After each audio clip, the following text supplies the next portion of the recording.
Hi, hello. എന്റെ പേര് ശരണ്യ. കോഴിക്കോടാണ് സ്വദേശം. ഞങ്ങൾ ആദ്യമായിട്ട് ഒരു യൂട്യൂബ് ചാനൽ തുടങ്ങി നോക്കുകയാണ്. ഏഞ്ചൽ കിഡ്സ് എന്നാണ് യൂട്യൂബ് ചാനലിന്റെ പേര്. എല്ലാവരും സപ്പോർട്ട് ചെയ്യണം. പിന്നെ എനിക്കൊരു പാർട്ണറും കൂടി ഉണ്ട്, ശ്രീഷ്മ. Hi hi. ശ്രീഷ്മ. അപ്പൊ ഞങ്ങൾ രണ്ടുപേരും ഇപ്പൊ സ്റ്റേ ചെയ്യുന്നത് മൈസൂരാണ്. ഞങ്ങളെ ചാനലിന്റെ പേര് പറഞ്ഞല്ലോ, ഏഞ്ചൽ കിഡ്സ്. അപ്പോ പേര് പറയുന്ന പോലെ തന്നെ രണ്ട് മാലാഖ കുട്ടികളുണ്ട് ഞങ്ങൾക്ക് രണ്ടുപേർക്കും ഓരോരുത്തരായിട്ട്. അപ്പൊ അവരെയും കൊണ്ട് അവരെ ട്രീറ്റ്മെന്റിന് വേണ്ടി വന്നതാണ്. ഇപ്പൊ Mysore all India institute of speech and hearing എന്ന് പറയുന്ന ഹോസ്പിറ്റൽ, ആയുഷ് എന്നാണ് ഷോർട്ട് ഫോം. അപ്പൊ ആയുഷിലാണ് ഇപ്പൊ അവർക്ക് തെറാപ്പി ചെയ്തുകൊണ്ടിരിക്കുന്നത്. അപ്പൊ ആയുഷിനെ കുറച്ച് കൂടുതൽ കാര്യങ്ങൾ നമ്മുടെ നാട്ടിലുള്ളവർക്കൊക്കെ ഒന്ന് അറിയാൻ വേണ്ടിയിട്ടാണ് ഞങ്ങൾ ഈ യൂട്യൂബ് ചാനൽ തുടങ്ങാനെന്നുള്ള ഒരു ഉദ്ദേശം. അപ്പം എന്താ ആയുഷിനെ പറ്റി പറയുകയാണെങ്കിൽ എല്ലാ തെറാപ്പീസും കിട്ടും. മെയിൻ ആയിട്ട് ഒരു ഹിയർ ആൻഡ് സ്പീച്ച് ഇൻസ്റ്റിറ്റ്യൂട്ട് ആണ്, പക്ഷെ ബാക്കി എല്ലാ തെറാപ്പീസും കൂടി അവർ പ്രൊവൈഡ് ചെയ്യുന്നുണ്ട്.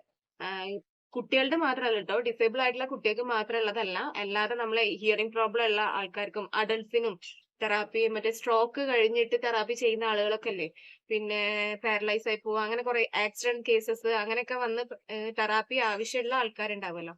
അപ്പൊ അവരൊക്കെ ഉപയോഗപ്പെടുത്താൻ പറ്റുന്ന ഒരു ഇൻസ്റ്റിറ്റ്യൂട്ട് ആണ്. പിന്നെ ഒരു കേന്ദ്ര സർക്കാരിന്റെ സ്ഥാപനമാണ്. തെറാപ്പിക്കൊന്നും ഫീസ് അധികം വരുന്നില്ല. നാട്ടിലും നമുക്ക് ഫ്രീ ആയിട്ടുള്ള തെറാപ്പീസ് ഒക്കെ കിട്ടാനുണ്ട്. പക്ഷെ ഇത് എല്ലാം കൂടി ഒരുമിച്ച് ഒരു കുടക്കീഴിൽ കിട്ടുന്നതാണ് ഇവിടുത്തെ ഒരു കാര്യം എന്ന് പറഞ്ഞാല്. ഇപ്പൊ തെറാപ്പിക്കൊക്കെ നമ്മളൊരു 80 രൂപ ഒരു മാസത്തേക്ക് അടച്ചാല് ആഴ്ചയിൽ 3 ദിവസത്തെ സെക്ഷനോ ആഴ്ചയിൽ 2 ദിവസത്തെ സെക്ഷനോ ആയിട്ട് നമുക്ക് കിട്ടും. അത് കുട്ടികളുടെ സിവിയാരിറ്റിക്ക് അനുസരിച്ചായിരിക്കും നമുക്ക് ഡേറ്റ് ഒക്കെ കിട്ടി തുടങ്ങുക. അങ്ങനെ ഒരു 3 മാസം കണ്ടിന്യൂസ് ആയിട്ട് നമുക്ക് തെറാപ്പി കിട്ടും. പിന്നെ 2 മാസം ബ്രേക്ക്. ആ ബ്രേക്ക് എന്ന് പറഞ്ഞാൽ അവർ പറയുന്ന കാര്യങ്ങൾ നമ്മൾ വീട്ടിലിരുന്ന് ചെയ്യാനുള്ളതാണ്. അത് കഴിഞ്ഞിട്ട് പിന്നെ 3 മാസത്തേക്ക് പിന്നെയും കണ്ടിന്യൂസ് ആയിട്ട് കിട്ടും. അങ്ങനെയാണ് ഇവിടെ നടന്നുകൊണ്ടിരിക്കുന്ന കാര്യങ്ങൾ.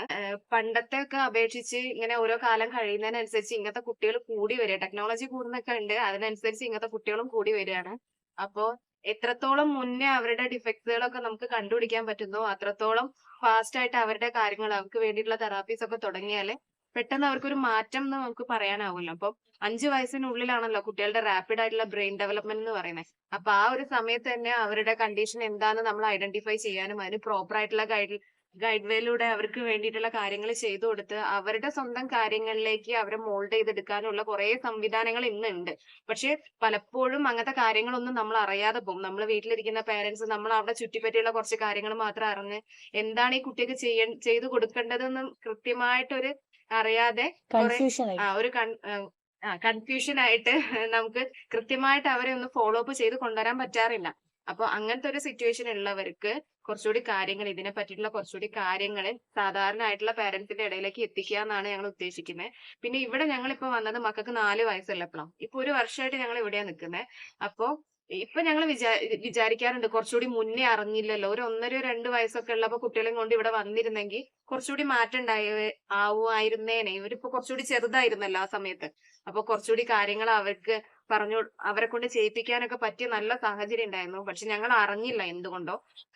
മക്കൾക്ക് ഒരു 3.5 വയസ്സൊക്കെ ആയപ്പോഴാണ് ഞങ്ങൾ അറിഞ്ഞത്. പക്ഷെ അപ്പൊ അറിഞ്ഞപ്പോ തന്നെ ഇത് മൈസൂരല്ലേ, കർണാടകയല്ലേ, ഞങ്ങൾ എങ്ങനെ പോകും, കന്നഡയല്ലേ, ഇനിയിപ്പോ അവിടെ പോയിട്ട് എന്ത് സ്പീച്ച് കൊടുക്കാനാ, ഈ കുട്ടിക്ക് കന്നഡ പഠിപ്പിക്കാനാണോ, അങ്ങനെ കുറെ തെറ്റിദ്ധാരണകൾ കൊണ്ട് ഞങ്ങൾ കുറെ വരാതെ മടിച്ചിരുന്നു. പിന്നെ ഞാൻ പറഞ്ഞല്ലോ പാർട്ണർ ഉണ്ട് ശ്രീഷ്മ എന്ന്. പിന്നെ ഞാനും അവളും ഒക്കെ കൂടി ഞങ്ങൾ കമ്പൈൻ ചെയ്ത് ഞങ്ങൾ ഷെയർ ഇട്ട് ഇങ്ങനെ പോയാലും ഇനിയിപ്പോ എന്തായാലും ഒരു ട്രിപ്പ് ആയിട്ട് പോയാലും ഒന്ന് അന്വേഷിച്ചിട്ട് ഇല്ലെങ്കിൽ നമുക്കൊരു എൻജോയ്മെന്റിന് പോവാന്ന് വെച്ച് ഞങ്ങൾ രണ്ടുപേരും ഷെയർ ചെയ്ത് വണ്ടിയൊക്കെ വിളിച്ച് അങ്ങനെ എല്ലാം ഫുഡും പെട്രോളും ഒക്കെ ഷെയർ ചെയ്ത് ഞങ്ങൾ ഇവിടെ എത്തി. വന്ന് നോക്കിയപ്പോഴാണ് അറിയുന്നത് ഇവിടെ ഭൂരിഭാഗം ഇങ്ങനെ കുട്ടികളെയും കൊണ്ട് വന്ന് നിൽക്കുന്നത് അധികം മലയാളീസാ. പരിസരത്തും ഫുള്ളും മലയാളീസാ. പിന്നെ നമ്മളിപ്പോ അവിടുന്ന് ആയുഷിലെത്തി ഫസ്റ്റ് ഒ പി ഷീറ്റ് എടുത്ത് കാണിച്ചാൽ നമ്മളിങ്ങനെ ഓരോ ഡിപ്പാർട്ട്മെന്റിലേക്ക് പോകുമ്പോ ഫുള്ള് കേരള മലയാളം എന്നുള്ള ഡിപ്പാർട്ട്മെന്റിലേക്കാ പോവാ. പിന്നെ ഇതേപോലെ തന്നെ തെറാപ്പിന്റെ കൂടെ തന്നെ ഇവിടെ കുട്ടികൾക്ക് പ്രീ സ്കൂളിന്റെ, അതായത് സ്പെഷ്യൽ എഡ്യൂക്കേഷന്റെ ഒരു പരിപാടിയും കൂടി നടത്തുന്നുണ്ട്. അത് പ്രീ സ്കൂൾ എന്നാണ് പറയുന്നത്. അപ്പൊ പ്രീ സ്കൂളില് സാധാരണ നമ്മൾ കുട്ടികളെ സ്കൂളിൽ പോകുന്നതിന് മുന്നുള്ള പ്രീ സെക്ഷൻ, അതിന്റെ ആ ഒരു ഡിപ്പാർട്ട്മെന്റില് കുട്ടികളെ എങ്ങനെ സ്കൂളിൽ പോയ കുട്ടികൾ എങ്ങനെ ബിഹേവ് ചെയ്യണം അങ്ങനെയൊക്കെ കൺട്രോൾ ചെയ്ത് കൊണ്ടുവരുന്ന ഒരു ഡിപ്പാർട്ട്മെന്റ് ആണ്. അപ്പൊ അതിൽ തന്നെ കുറെ സെക്ഷൻസ് ഉണ്ട്. അവിടെ തന്നെ മലയാളം ബാച്ചും ഇംഗ്ലീഷ്, ഹിന്ദി, തമിഴ്, കന്നഡ അങ്ങനെ ഓരോ ഡിഫറെന്റ് ആയിട്ടുള്ള ബാച്ചസ് ഉണ്ട്. നമുക്ക് ആവശ്യമുള്ളത് മാതിരി ചൂസ് ചെയ്തെടുക്കാം. അതുകൊണ്ട് ലാംഗ്വേജ് ഒരു വിഷയമാണെന്ന് വിചാരിച്ചിട്ട് നിങ്ങൾ വരാതിരിക്കരുത്. അപ്പോ സാഹചര്യം ഉള്ളവര് വന്ന് പരമാവധി യൂട്ടിലൈസ് ചെയ്യാൻ നോക്കുക. ഇതൊക്കെ നമുക്ക് കുട്ടികൾക്ക് ചെയ്തു കൊടുത്ത് അവരെ ബെറ്റർ ആക്കാൻ. നമ്മളിപ്പോ നമ്മളെന്തിനാ നമ്മളെ മക്കൾക്ക് വേണ്ടിയിട്ടല്ല എല്ലാ കാര്യങ്ങളും ചെയ്യുന്നത്. അപ്പൊ അവരുടെ സ്വന്തം കാര്യങ്ങൾ ചെയ്യാനുള്ള ഒരു കാപ്പബിലിറ്റി ഇല്ലെങ്കിലും അവരെ ഉയർത്തിക്കൊണ്ടുവരാനല്ലേ നമ്മൾ ട്രൈ ചെയ്യുന്നത്.